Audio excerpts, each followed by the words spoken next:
भगवान बुद्ध आणि त्यांचा धम्म भाग 3 नव्या प्रकाशाच्या शोधात 1 भृगु ऋषीच्या आश्रमात इतर मार्गाचे अध्ययन करण्याच्या इच्छेने आलार कलाम यांची भेट घेण्यासाठी गौतमांनी राजगृह सोडले।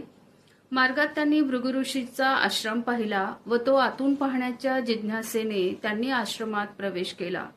सरपण आणण्यासाठी बाहेर गेलेले आश्रमवासी ब्राह्मण हातात तपस्ये करता अचानक वस्तू जसे समिधा, सरपण, फुले आणि कुशाचे गवत घेऊन नुकतेच परतले होते। बुद्धिमान असलेले ते आश्रमवासी आपापल्या पर्णकुटीत न जाता ते गौतमांना पाहण्यासाठी जमा झाले। आश्रमवासियांच्या आदर सत्काराचा स्वीकार केल्यावर सिद्धार्थ गौतमांनी आश्रमातील गुरुजनांना आदरपूर्वक वंदन केले।